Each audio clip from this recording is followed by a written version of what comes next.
ዶክተር ደብረጽዮን ገብረ ሚካኤልን የህወሓት ፕሬዝዳንት አድርጎ የመረጠው ህወሓትም በትግራይ ክልል የሌተናል ጄኔራል ታደሰ ወረደን የፖሊት ቢሮ በኃይል ጥሶ በመግባት ማዕከላዊ ኮሚቴ ናቸው ያላቸውን የምክር ቤት አባላት በመያዝ ስብሰባውን አደረገም። ከላይ ደግሞ የኢፌድሪ አየር ኃይል ተዋጊ ጀቶችም መቀሌ፣ ሽረም፣ አዲግራት፣ አክሱም፣ አድዋን ከወትሮ ከፍታቸው ዝቅ ብለው በአካባቢው ያለውን አጠቃላይ ሁኔታ ቃኝተዋል። ሰላም ጤና ይስጥልኝ የተከበራችሁ የጋፋት ኒውስ ቤተሰቦቻችን።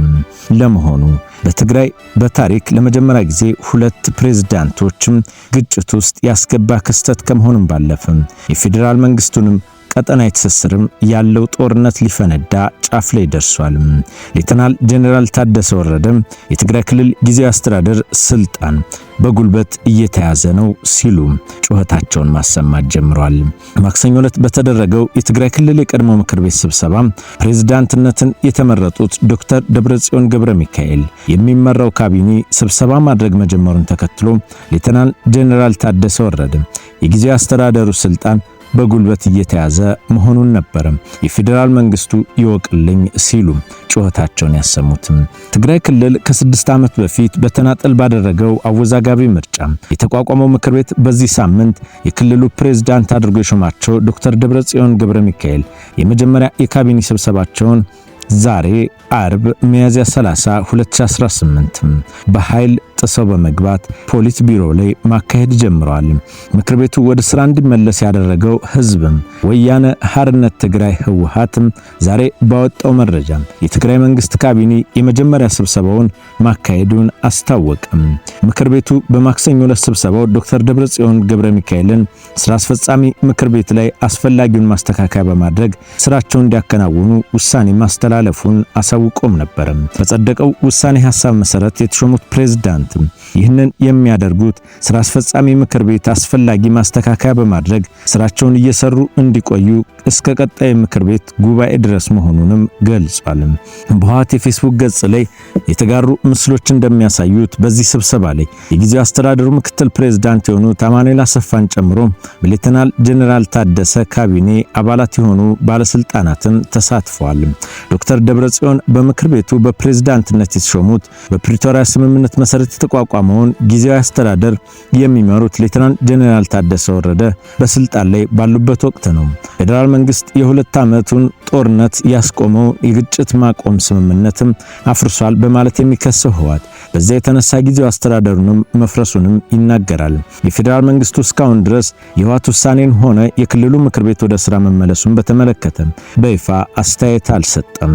ከዚህ ውጭ ግን በመቀሌ ሰማያዊዎች ላይ በአክሱም በሽሬ በአዲግራት በተለያዩ አካባቢዎች ላይ የጦር ጀቶችና የድሮን አሰሳዎችን ይህ ውሳኔ ከተላለፈበት ቀን ጀምሮ ሲያደርግ ይስተዋላል።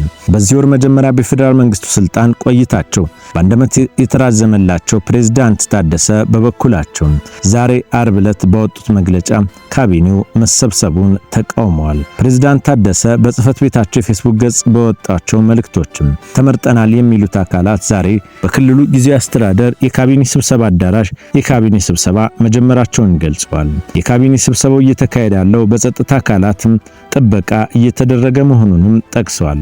እነዚህ አካላት በአመራርነት የተመረጡት ችግሩን በውይይትና የጋራ መግባባት እንዲፈታ የቀረበውን ጥሪ ወደ ጎን በመተው እንደሆነም በማንሳት ይወቅሳሉ። ይህ አይነቱ ውይይት ያስፈለገውም ይህ አይነቱን እርምጃ ተከትሎ ሊመጣ የሚችለውን ጉዳትና መዘዝ ለማስቀረት ሲባል መሆኑን አስረድተዋል። የካቢኔ ስብሰባ መጀመሩ የዛሬው ቀን የቀጣይ አደገኛ መንገድ የተጀመረበት ዕለትም እንደሚያደርገው በመግለጽም አሳስቧል። በዚህ ምክንያት ለሚከተለው መዘዝ ተጠያቂ የጊዜያዊ አስተዳደሩ ስልጣን በጉልበት እያዘ ያለው ኃይል መሆኑን በመግለጽም እፈልጋለሁ ሲሉም አስጠንቅቀዋል። ሌተናል ጄኔራል ታደሰም በዚህ እርምጃ ምክንያት የሚመጣው መዘዝ ምን እንደሚሆን መልእክታቸው ላይ አልጠቀሱም።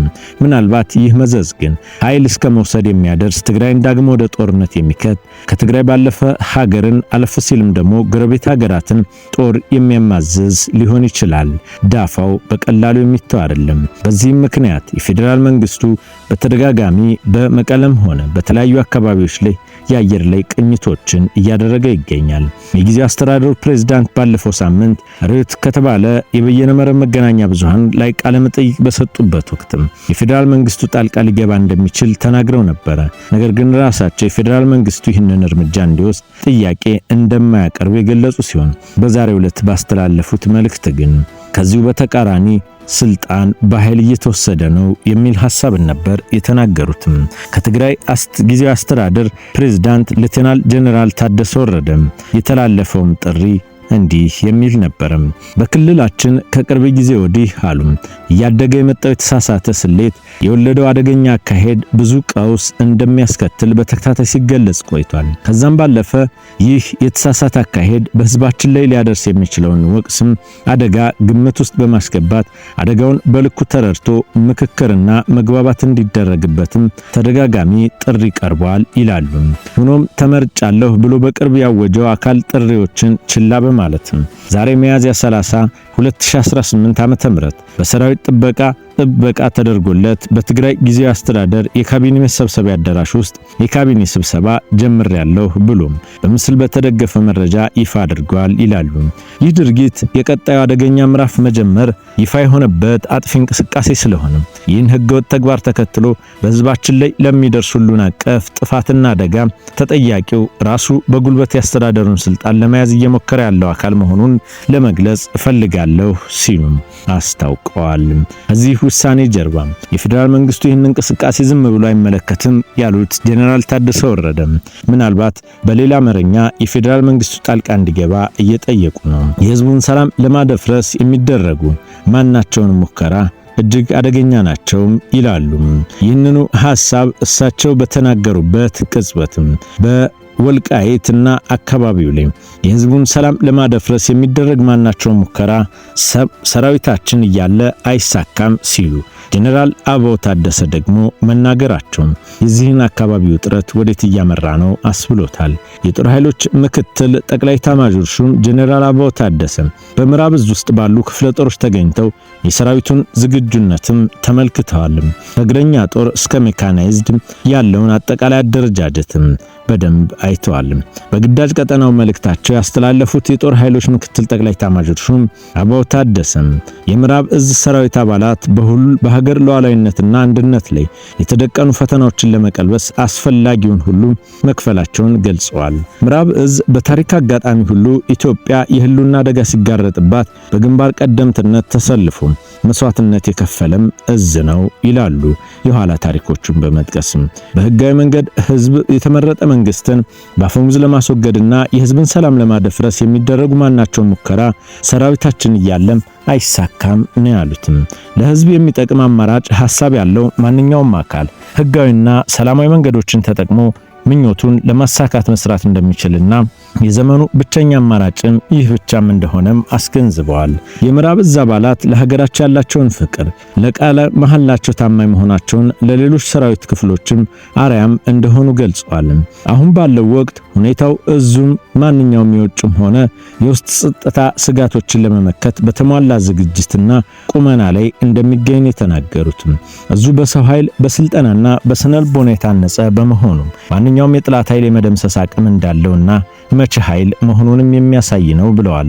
ምዕራብ ዕዝ ትናንት ሀገርን ታድጓል፣ ዛሬም የሀገር አለኝታነቱን በተግባር እያሳየ ነው ያሉት ጄኔራል አበባው ነገም ማንኛውንም ሉዓላዊነት የሚነካ ጥቃት እንደማያዳግም ምላሽ ለመስጠት ዝግጁ የሆነ ዕዝ መሆኑን ጠቁመዋል። ከሀገር መከላከያ ሰራዊት አባላት የተገኘው መረጃ እንደሚያመላክተው የምዕራብ ዕዝ ዋና አዛዥ ሜጀር ጄኔራል አማራ ባህታ ዕዙ በማንኛውም ሰዓት የሚሰጠውን ግዳጅ ለመወጣት ከምንጊዜውም በላይ በአስተማማኝ የዝግጅት ቁመና ላይ እንደሚገኝ ነው የተናገሩት። እነዚህ ሁለት ሐሳቦች በቅርብ ኪሎ ሜትሮች ርቀት ላይ ተፋጠው ለሚገኙት የትግራይ ልዩ ኃይልና እንደዚሁም ደግሞ የፌዴራል መከላከያ ከዛም ባለፈ ደግሞ በዚህ ሂደት ውስጥ የህወሓት አዲስ የፖለቲካ አሰላለፍ ቀጠናዊ ትርምስን እንዳያመጣ ጥንቃቄ የተሞላበት አስገዳጅ አሰላለፍ መኖሩን የሚያመላክት ነው። ህገወጥ በሚል ውድቅ ባደረገው ምርጫ የተመረጠ ትግራይ ክልል ምክር ቤት ወደ ስራ የመለሰው ህዝባዊ ወያኔ ሓርነት ያለ ቅድመ ሁኔታ ለመደራደር ዝግጁ መሆኑን መግለጹ ደግሞ ምናልባትም ይህ ያለ ቅድመ ሁኔታ ሌሎች ጉዳዮችን የማያስነሳና ብቸኛው መፍትሄ ድርድር መሆኑን ከዚህ ያለፈ ግን የኃይል እርምጃ እንወስዳለን የሚል አንድምታ መኖሩን ተከትሎ በፌዴራል መንግስቱም ቀድሞ በመዘጋጀት ከእግረኛ እስከ ሜካናይዝድ ኃይሉን የአየር ኃይል ተዋጊዎችን በማቀናጀት የተለያዩ አሰሳዎችንና ዝግጅቶችን ከላይ ወደ ታች መቃኘቱን ቀጥሏል። በዛሬው ዕለትም የተከናወኑት የጀት በረራዎች፣ የድሮን ቅኝቶች የሚያሳዩትም ይሄው ነው።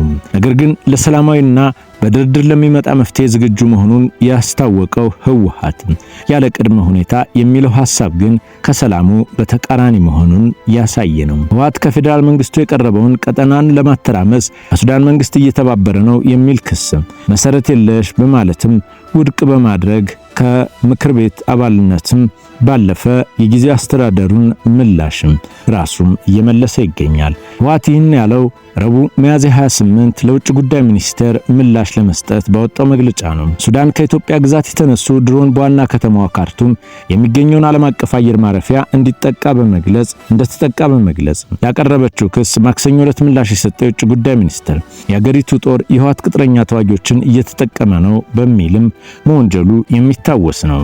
ይህን እውነታ ህወሓት ይካደው እንጂ የተለያዩ ተንቀሳቃሽ ምስሎች እንደዚሁም ደግሞ የሱዳን ፈጥኖ ደራሽ ኃይል እያዘዋወራቸው የሚገኙ የተለያዩ ምስሎች እንደሚያመላክቱትም ከአልቡርሃን ጋር ተሰልፈው ሲዋጉ የነበሩ ቅጥረኛ ወታደሮችን እየተናገረ እነዚህን ህፃናት እያሰለፈ ህወሓት አብሮ እየሰራ ነው የሚሉ ወንጀላዎችን በተለያዩ የማህበራዊ ሚዲያ ገጾች ላይ ሲዘዋወሩ ህብረተሰቡ መመልከቱ የሚታወስ ነው። በሱዳን ጦርነት ውስጥ የህወሓት ቅጥረኛ ተዋጊዎች በስፋት የመጠቀም ድርጊት መታየቱን የገለጸው የውጭ ጉዳይ ሚኒስትርም የሱዳን ጦር ለነዚህ ቅጥረኛ ተዋጊዎች የመሳሪያና የገንዘብ ድጋፍ አቅርበዋል ብሎ ነበር የወነጀለው። የሱዳን ጦር ባደረገው ድጋፍ እነዚህ ኃይሎች በኢትዮጵያ ምዕራባዊ ድንበር በኩል የሚያደርጉትን ወረራም አመቻችቷልም ሲል ይከሳል። ህወሓት ትናንት ባወጣው መግለጫ ደግሞ ቀጠናውን ለማተራመስ ከሱዳን መንግስት ጋር እየተባበረ ነው በሚል የቀረበበትን ክስ በፍጹም እንደማይቀበል አስታውቋል። ይባሱንም ብሎ ክሶቹ መሰረት የሌላቸው ኃላፊነት የጎደለውና በሐሰተኛ መረጃ ትኩረት ለማስቀየር የሚደረግ ተደጋግሞ የሚታይ አካሄድ ነጸብራቅ ናቸውም ብሏል። ህወሓት ቀጠናውን መረጋጋት በሚያናጉ ማንኛውም እንቅስቃሴዎች ውስጥ አልሳተፍም ወይም አልደግፍም ሲልም ራሱን ተከላክሏል። ነገር ግን ይህን ይበል እንጂ በዛሬው ዕለት በመቀሌ በትግራይ ጊዜያዊ አስተዳደር ካቢኔ ውስጥ በጦር ኃይል ታጅቦ ስብሰባውን ማካሄዱም ከዛም አለፍ ሲል ደግሞ ዶክተር ደብረጽዮን ገብረ ሚካኤልን ፕሬዝዳንት አድርጎ መምረጡ ከፕሪቶሪያ ስምምነት ያፈነገጠ የኃይል አማራጮችን የመጠቀምን አባዜ የሚያሳዩም ሆነዋል። በተለይም ደግሞ ያለ ቅድመ ሁኔታ እንደራደር የሚሉት ጉዳዮችም ቅድመ ሁኔታዎቹን ገና ካሁኑ ለምን አያስፈልጉም ተባሉ የሚሉት ጉዳዮች ምናልባት የድርጅቱን ዝግጅት የሚያሳይ ነው ይላሉ። ከውጥረት መታቀብና ገንቢ ግንኙነቶችን ቀጠና አስፈላጊ የሆነ ጊዜም መሆኑን እየጠቀሰ መግለጫው እንዲህ አይነት ክሶች ውጥረትን እንደሚያቀጣጥሉ እንዲሁም ለተጠያቂነትና ለእውነተኛ የሰላም ጥረቶች ያለውን አስቸኳይ ፍላጎትም እንደሚጋርዱም ይገልጻል። ያ ማለት የፌዴራል መንግስቱ የኃይል አማራጮችን ይጠቀማል የሚል ግምገማ እንዳላቸው የሚያሳይ ነው። ህወሓት በመግለጫው የሁለት ዓመቱን የትግራይ ጦርነት ስላላስቆመው የፕሪቶሪያ ግጭት ማቆም ስምምነትን አንስቷል። የትግራይ ህዝብ የተፈናቀሉ ዜጎችን በደህንነት በፍቃደኝነትና በክብር ወደ መኖሪያቸው እንዲመለሱ ማድረግን ጨምሮ ስምንቱ በሙሉና በታማኝነት እንዲተገበሩ በትዕግስት ሲጠብቅ መቆየቱን ይገልጻል። በትዕግስት ሲጠብቅ መቆየት ማለት ምን ማለት ነው? በትዕግስት ሲጠብቅ መቆየቱን አሁን ላይ ግን ትዕግስቱ ማለቁን ተከትሎ የትግራይ ክልሎችን እንደገና ለማደራጀት የራሱንም ኃይልም ለመፍጠርም ስራዎችን እያከናወነ መሆኑን ከመግለጽም ባለፈም ትዕግስትም ልክ አለው፣ ከዚህ በኋላ ምንም የሚያስፈልግ ነገር የለም ማለቱን ማሳያ ነው ይላሉ። ህወሓት አሁንም ለሰላማዊ ድርድር ለሚመጣ መፍትሄ ዝግጁ መሆኑን በተደጋጋሚ ይገልጻል። ህወሓት ይህንን ያለው የፕሪቶሪያ ስምምነት በፌዴራል መንግስት ፈርሷል የሚል ክስ አቅርቦ በፕሪቶሪያ ስምምነት አማካኝነት ውድቅ ሆኖ ከቆየ የትግራይ ክልል ምክር ቤት እንዲመለስ ባደረገ ማግስት መሆኑ ነው። ከ6 ዓመት በፊት በተደረገ የፌዴራል መንግስት ህገወጥ ባለው ምርጫ የተቋቋመው ምክር ቤት ማክሰኞ ሚያዝያ 27 ቀን ባደረገው ስብሰባ የህወሓት ሊቀመንበርን ዶክተር ደብረጽዮን ገብረ ሚካኤል በትግራይ ክልል ፕሬዝዳንት አድርጎ ሽሞ ነበር። በክልሉ አዲስ ርዕሰ መስተዳድር የተሾመው የፌዴራል መንግስትም በዚህ ወር መጀመሪያ ለአንድ ዓመት ስልጣናቸውን ያራዘማቸው ሌተናል ጄኔራል ታደሰ ወረደን በመሪነት ስፍራቸው እንዳሉ ነው። ይህንን እርምጃ በተመለከተም እስካሁን ከፌዴራል መንግስቱ በኩል ምላሽ ባይሰጥም በተደጋጋሚ ስብሰባዎችን የሚያደርገውን ህወሓት ግን እዚህ እርምጃው ለመታቀብና ለመቆጠብ ሲባል በተደጋጋሚ የአየር ላይ አሰሳዎችን እንደዚሁም ደግሞ ቀጣይ እርምጃዎችን አመላካች የሆኑ አንዳንድ ጉዳዮች እየወጡ ነው። ሌተናል ጀነራል ታደሰ ቆይታ ጊዜ የተራዘመበት መንገድ ህጋዊ መሆኑን በወቅቱ የገለጸው የፌዴራል መንግስቱ እስካሁን ድረስ ለህወሓት ውሳኔ በይፋ ምላሽ አልሰጠም። የብሪታንያ ኤምባሲ በመግለጫው ባወጣው እንዲረግብና ዘላቂ ግጭትን ማስቆም ስምምነት ተግባራዊ በተመለከተ በአስቸኳይ ወደ ንግግር እንዲመለሱ ጥሪንም አቅርቧል። ኤምባሲው የግጭቱና አዳዲስ መጀመር ለትግራይ ለኢትዮጵያ ሰፊ ቀጠናው አውዳሚ ይሆናልም ሲልም አስጠንቅቋል። ለዚህ ደግሞ ምክንያቱ አርሚ 7 የተባለውን የትግራይ ተዋጊ ኃይል በሱዳን እየተደገፈ መሆኑ፣ ሱዳንም በተደጋጋሚ እያቀረበችው ባለው ክስ ከኢትዮጵያ የተነሱ ድሮኖች መተውኛል የሚለው ውንጀላ ጦርነቱን ወደ ቀጠና የሚወስድ ከላይ በኩል ደግሞ በቀይ ባህር ስጋት የገባት ኤርትራ ይህንን ጦርነት በቀላሉ ትቀላቀላለች። ይህ ሁነት ደግሞ ቀጠናዊ ተኩስ እንደሚፈጥር ምስቅልቅሉም ደግሞ ከባድ መሆኑን የሚያሳይ ነው። ይህ ሁኔታ ያሳሰበው ሌላኛው የአውሮፓ ህብረት በበኩሉ ደግሞ ውጥረቱ እንዲረግብና በፕሪቶሪያ የተፈረመው የዘላቂ ተኩስ አቁም ስምምነት አደጋ ላይ የሚጥሉ ማናቸውም እርምጃ እንዲወገዱ ጥሪዎችን እያቀረበ ነው። ሌላው አስከፊ ግጭትን ማስወገድና በሁሉም ወገኖች መካከል ልዩነቶች በፖለቲካዊ ንግግር መፍታትም አስፈላጊ ነው ሲል ወደ ውይይት እንዲመለሱም ጥሪ አቅርቧል። የአውሮፓ ህብረት የተፈጠረውን ውጥረት እንዲረግብ የሚጠይቅ መግለጫ ያወጣው በትግራይ ጦርነት ምክንያት አቋርጦት የነበረውን ለኢትዮጵያ ውስጥ የቀጥታ በጀት ድጋፍ በድጋሜ ማስጀመሩን ባስታወቀ በቀናት ልዩነት ውስጥ ነው። እውነታው ግን አሁን ይህ ውጥረት ወደ ሰሜኑ ባመራበት ወቅት ላይ ከወዲህ ትግራይ ከወዲያ የፌዴራል መንግስቱ ግራና ቀኝ ኤርትራና ሱዳንን መሰል ሀገራትም ይህንን ጦርነት በአጥብቀው ይፈልጉታል ይላሉ። በዚህ ሁነት ውስጥ ታዲያ የፌዴራል መንግስቱ ዝግጁነት የህወሓት ተደጋጋሚ እርምጃዎችና የፈጠኑ ፖለቲካዊ ውሳኔዎችም በህወሓትና በፌዴራል መንግስቱ መካከል ከባድ ቅራኔን ከመፍጠር ባለፈ ወታደራዊ ፍጥጫዎችን አስፍቷል። በተለይም የፌዴራል መንግስቱ ታደሰ ወረደ ስልጣኔን ተነጠኩኝ ባሉበት ወቅትና ዶክተር ደብረጽዮን ገብረ ሚካኤል በተሾሙበት ወቅት ንግግር ማድረጋቸውን ተከትሎ በጀትም እንደዚሁም ደግሞ ከዚሁ ጋር በተያያዘ ካቢኔው መሰብሰቡን ምክንያት በማድረግ ጀቶችና የድሮን አሳዎች መደረጋቸው ቀጣይ ቀጠናውን ወደ ትርምስ የሚከት ወይም ደግሞ ከንግግር ነገሮች እየወጡ መሆኑን ማሳያ ናቸው። ክቡራትና ክቡራን የጋፋት ኒውስ እናንተስ ምን ትላላችሁ? ሰላም ለሀገራችን። ስላዳመጣችሁን እናመሰግናለን። ጋፋት ኒውስ